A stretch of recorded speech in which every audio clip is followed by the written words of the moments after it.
Hello, boys and girls. Hope that you've been having a very relaxing couple weeks here, but we're going to get back into class. So you were going through a huge time period of just sort of sitting there and, I don't know, playing your little video games until 1 in the morning, or watching YouTube videos till 3 in the morning and then waking up after noon sometime. Well, I'm afraid that's over. We're getting back to work. Anyway, boys and girls, I was just sitting here in my study reading a pretty good book called Rebel Yell about Thomas Jackson. Thomas J. Stonewall Jackson, one of the generals for the Confederacy in the Civil War.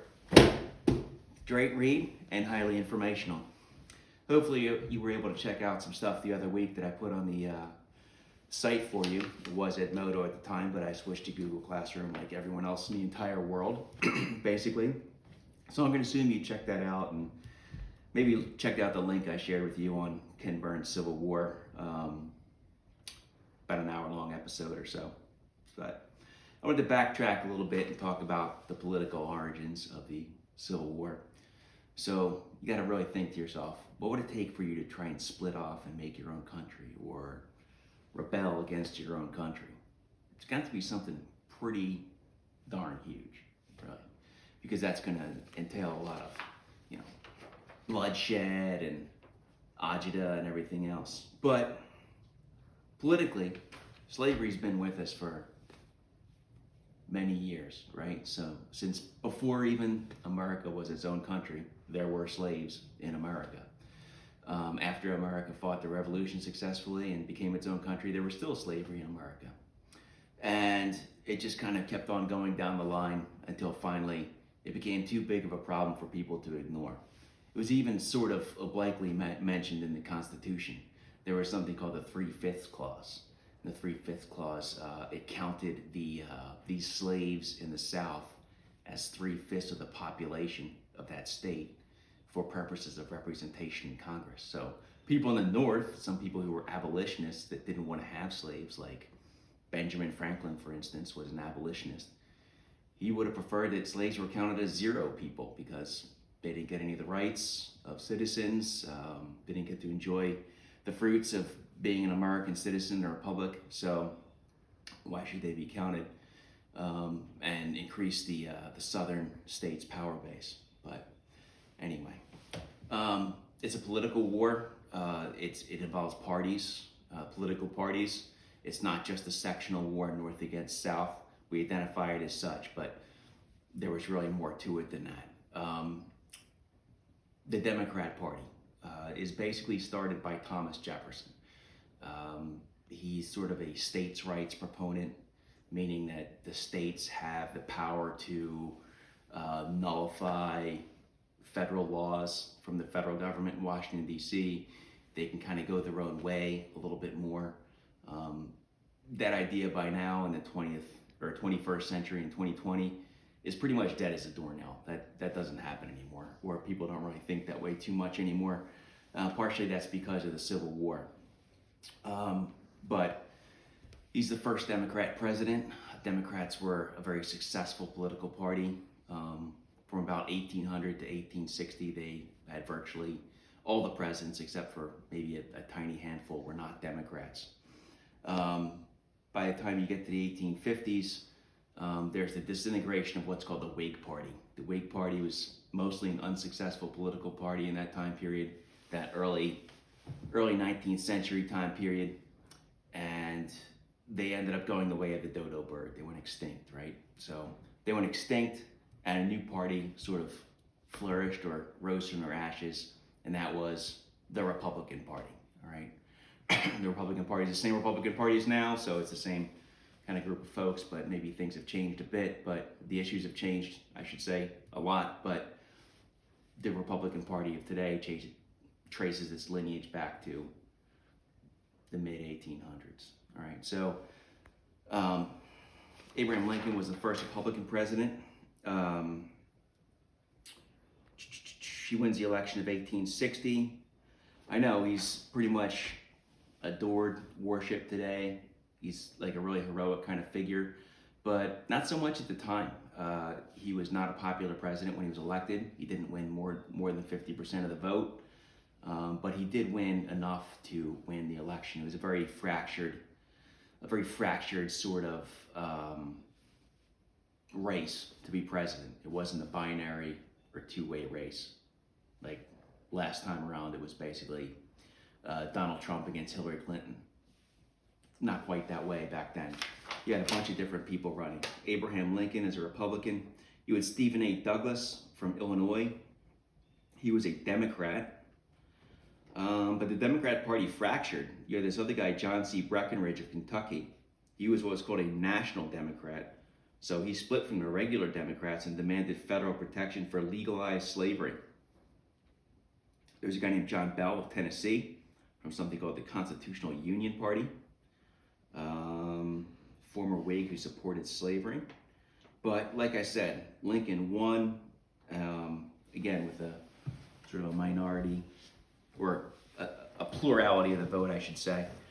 And if you take a look at the electoral map,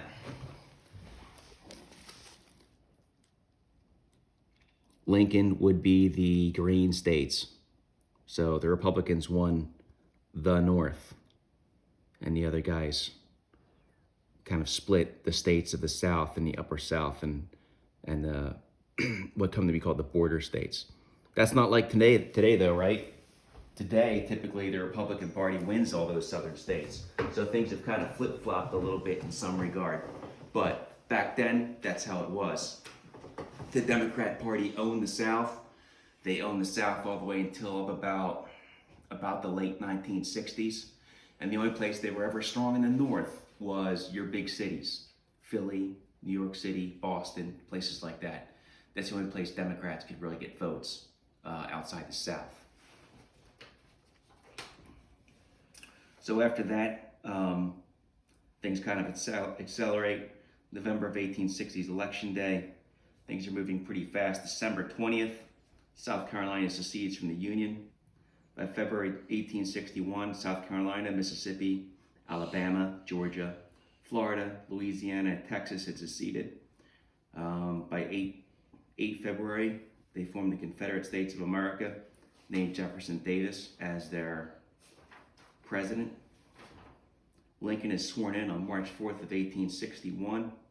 And after that, there's an attempted compromise called the Crittenden Compromise to keep the states together, but that fell apart.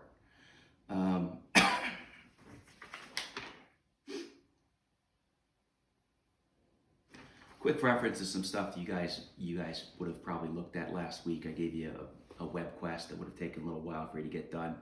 You're looking at comparisons of the North versus South. Generally speaking, without giving it all away, the North was industrial. The North had lots of immigration.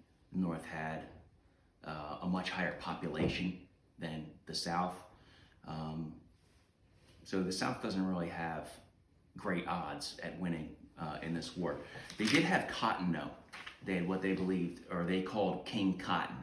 They believed that cotton was such a valuable commodity to other countries in Europe, like specifically England and France, guys like that like to import the cotton from the United States and make clothes and jackets and things like that out of it. That if this was shut off somehow by a war, that they would become frustrated and they would intervene on behalf of the South and help the South. So that was a belief amongst the Southerners. And another thing that comes up, slavery. We're sitting here in the 21st century, and you may think to yourself, what's the big deal? If I'm up here in the Philadelphia area or Delco, and some guy in Mississippi wants to have slaves, who cares, right? Well, there's a little bit more to it than that. On one hand, there's the moral aspect of it, the morality of slavery. In a very deeply Judeo-Christian country, especially back then, can't really be reconciled. Also, there was that book, Uncle Tom's Cabin, that came out, which shone a light on the cruelty of slavery. But also there's the economic aspect of it. If I go to work at my job and I collect the salary from the boss. I get my paycheck at the end of the week. What if the boss replaces me with a slave? Like, what if the whole country goes to slavery? What's my value as a laborer if it's a slavery-based country? So from an economic perspective, there's also kind of that pressure on people too. It's moral, it's economic, and a bunch of other things too. So, all right, if you guys watched the Ken Burns clip I forwarded over to you guys, you would have seen the progression of Fort Sumter, the firing on Fort Sumter of the Confederates, and you would have seen Bull Run and the Battle of Bull Run. The last war we looked at in depth was the Revolution. We went all into the weapons, the tactics, and stuff that were used by the various warring parties in that fight. But this is several years hence. This is over a half century further into the future. So, what really changed? What sort of inventions have come along that made the Civil War different? What made it different? The bloodshed was much higher. I mean, they lost probably close to 2% of the population in the Civil War. 2% is a lot. It doesn't sound like a lot, but it's a lot. In modern day terms, that'd be over 6 million people killed in the United States. What's 2% of Marple Newtown? It's about 1,300 kids in Marple Newtown. So 1%'s what, 13? So 2%'s 26. What if 26 kids died in Marple in a 4-year time span? It's a lot of kids. That's a lot of trips to the counselor's office. That's a lot of grief, right? But that's what the country experienced back then because this war was so bloody. Well, here's some of the things that have changed between the Revolution and the Civil War. The telegraph, the revolution in communications technology. Doesn't seem like much now because people are running around with cell phones, and you could probably write a book on the changes in society or even just in the school setting because of cell phones. But that was huge. The communications was much faster. Railroad, the mass movement of troops became possible. If you need to get troops from western Pennsylvania over to Tennessee, you could do that in a matter of hours. Before, they would have to march days and days and days to get that far. Canned food. Now you can support large armies in the field of tens of thousands of guys because there's canned food. So the food thing shouldn't be overlooked. The steam engine. So we mentioned trains, but the steam engine also, boats could have steam engines. There's balloons, hot air balloons, that weren't extensively used, but they exist. So now you can get a hot air balloon, rise up above the trees or the battlefield, and you can do reconnaissance and look out over onto the enemy. There's some repeating rifles later in the war. Gatling guns are invented too during the war. I wouldn't say they're extensively used. By the end, the North was using repeating rifles, getting those out to their troops. There were revolvers, like you see in a cowboy movie, a revolver, like a 6-gun shooter. But one of the main things that made the Civil War much more bloody affair was something called the Minet ball. The Minet ball is a different kind of bullet, and it was invented by a Frenchman named Claude Etienne Minier. Now, we in America don't really use the French accent. We would just say mini. It was typically called the mini ball, but I have a quick illustration here to kind of show you what we're talking about. So, over on the right-hand side, you've got the Revolutionary War musket ball. Basically, it's this big fat marble type thing that was shot out of the gun.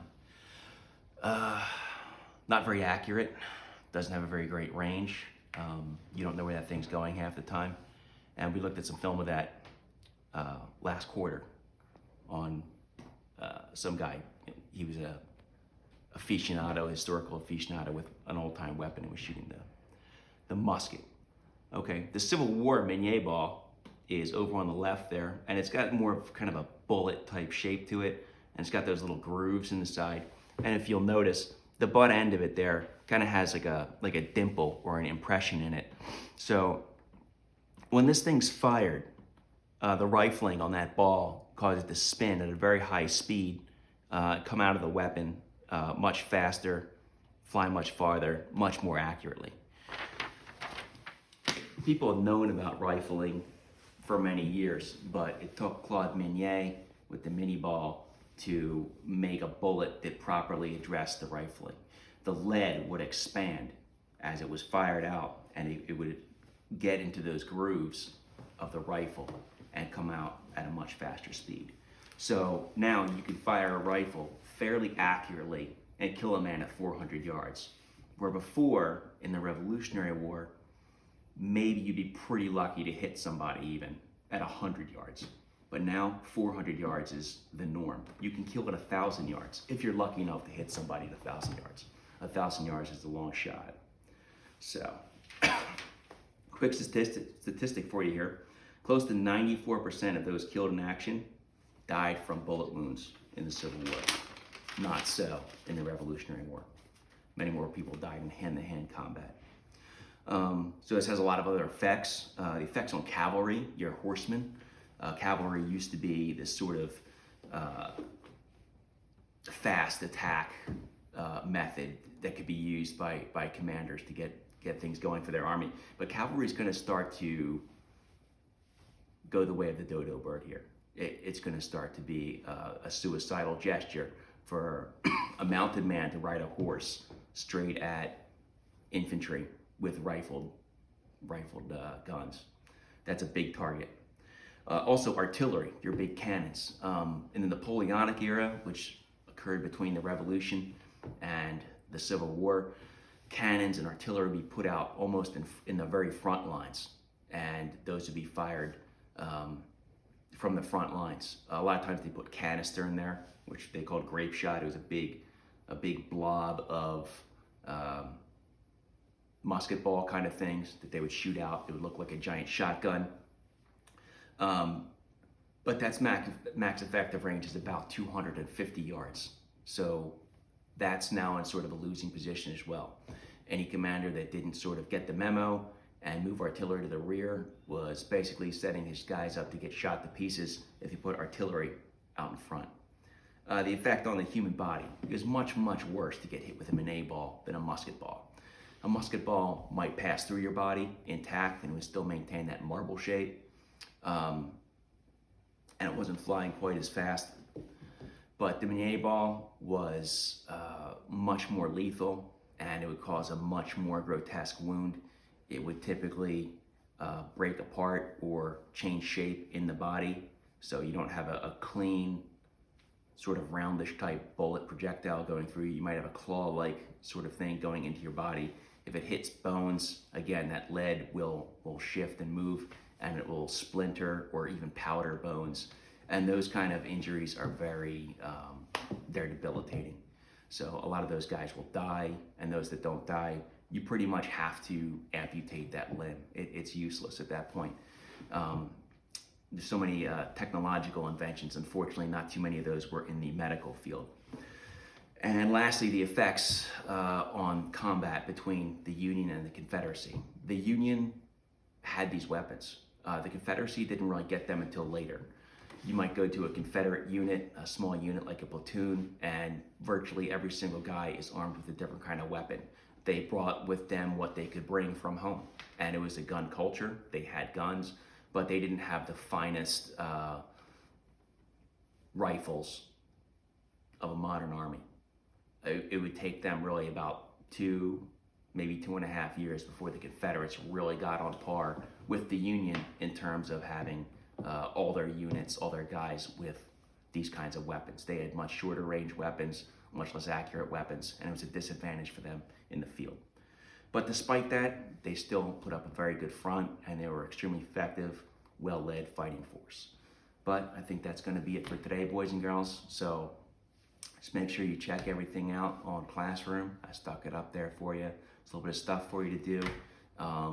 Make sure you stay productive. There's not much of a tight schedule here, but make sure you get some exercise in, read some books, stuff like that, not just for my class, but for whatever. So it's Mr. Powell signing off. Goodbye.